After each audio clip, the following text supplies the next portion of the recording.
Masayang-masaya po. Masayang-masaya. Masayang-masaya. Ano yung unang pumasok sa isip mo? Ano yung gagastusan mong unang-una? Tutubusin po yung lupa namin. June, the same question. Siyempre po, masayang-masaya at saka proud po ako sa anak ko dahil nabigyan niya kami ng ganong kalaking halaga. Malaking tulong po sa amin yun at sa aming mga kamag-anak. Anong malaking tulong ang naidulot sa inyo ng pagkakapanalo ni John Paul? Siguro po yun para sa pag-aaral ng anak ko sa college. Malaking bagay po yun kasi sa panahon ngayon, ang pagpapaaral ng college malaking halaga magagastos. Oo. Saka po, tutulungan din po namin yung mga kamag-anak namin mahirap. Balato. Balato, gano'n. Baka maubos sa balato. Hindi naman po lahat, konti-konti lang. Meron ako mga alam na ubos sa balato. Nung naiabot sa iyo yung pera, ano ang unang binili mo? Di man po pumunta kami sa bangko para tubusin yung lupa. Anong feeling nun? Wala kang utang. Ang sarap. Nakakatulog na po kami ng mahimbing ng asawa ko, Oo. pati po yung mga anak. O kahit na wala ka ng kainin sa lamesa, no? Kahit po wala na kaming pera sa bulsa, basta natubos po namin yung lupa namin, Oo. masaya na po. Meron bang isang bagay noon na gustong-gusto mo, pero hindi na ibigay sa'yo dahil kinakapos eh? Meron ka ba noon na gustong-gustong mabili? Wala po. Kahit maliit ka, laruan o cellphone kaya? Ngayon po. Pero ibibili mo ba? Ibibili ko po pagka kumita yung po tatay niya. Aba, daming pera bakit hindi mo pa ibili? Kasi po nag-aaral pa siya eh. gusto Baka mo umapir, ipunin, opo. gusto mo Baka ipunin umapir yung po ano? pag-aaral. Baka maapektuhan ng pag-aaral. Eh di bidang-bida ka ngayon sa school, John Paul. Opo. Bidang-bida ka. Nagbalato ka rin ba sa mga schoolmates mo? Mag-outing po kami sa linggo po, sa 25. Aba, ang saya ha? Ano naman ang feeling ng mami mo nang malaman niyang nanalo ka ng 1 million?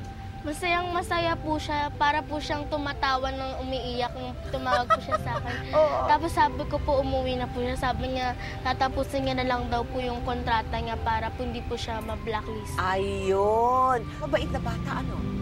Matalino ba to sa school? Actually, hindi naman masyado kasi top 5 lang po sa school. Top 5 lang.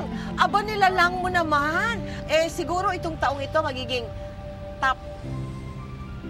Kasi po meron pa po sa akin mas matalino eh. Pero Uy. susubukan ko. Susubukan mo? Very good. Anong gusto mo maging paglaki mo? Gusto ko pong maging computer engineer. What about you, Kajang? Gusto ko pong maging nurse.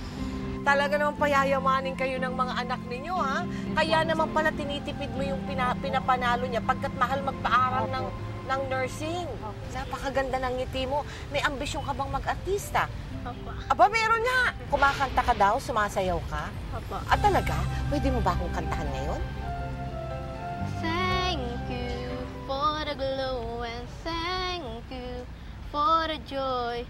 Thank you for the love you gave to me. I'm glowing inside with your love. Shine it through. Thank you for everything you do.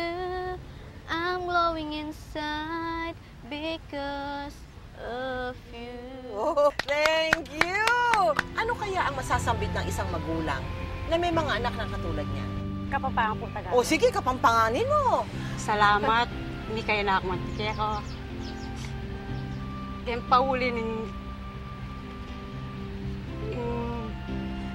talinong binyani nga pong ginukya ko. Asopan mo kayang maragul tata mo.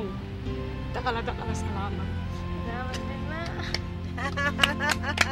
Naku, nakakatuwa naman kayo pa. June, ikaw naman.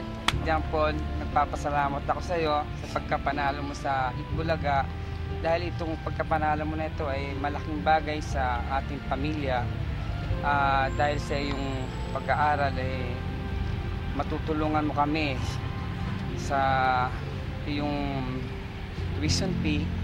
Hindi na sasakit ang ulo namin na mag-iisip kung saan kami kukuha ng pag-i-enroll mo sa college. Maraming salamat ulit, John Paul. Thank you din po. Dagis. At maraming salamat sa inyo. Una-muna, congratulations sa inyong dalawa. John, sa'yo din, na meron kayong mga anak na napakagagaling, At sa inyong dalawa, sana itong swerteng tinamo ninyo, umpisa lamang yan, Umpisa lamang yan ng marami pang biyaya na ihahatid ninyo sa inyong pamilya. Maraming salamat po, Tita Mila, sa oportunidad na magpaglalahad po ng buhay namin sa magpakailanman, lalong-lalo na po sa Itbulaga, sa Labembawi na portion nila. Nagkaroon po kami ng malaking biyaya. Salamat po. Salamat din. Thank you po sa inyo, Tita Mel, sa magpakailanman, tsaka po sa GMA7. Tsaka po kay Kuya Jonah, kasi po siya po yung nag-research sa amin upang makuha ang buhay namin. Tsaka po maraming salamat din po sa Itbulaga. Naway maging inspirasyon sa atin ang kwento ng buhay ni Kajang at John Paul. Sadyang walang pinipiling edad ang pagdating ng mga pagsubok at maging ng swerte sa ating buhay. Basta't manatili tayong matatag at may tiwala sa Poong May Kapal, makakaasa tayo na matapos ang anumang unos, mayroong pag-asang nakaantabay at bagyo ang pagpapalang nakalaan para sa atin. Ako po si Mel Tiangco at ito ang kwento ng bawat isa sa atin. Ngayon, bukas at magpakailanman. Magpakailanman, hindi magbabago ang sinisigaw nitong aking puso. Magpakailanman, magpakailanman.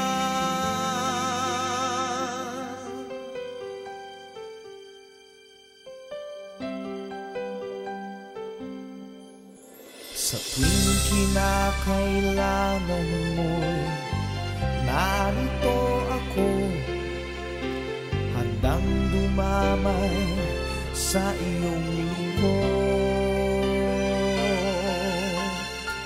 Habang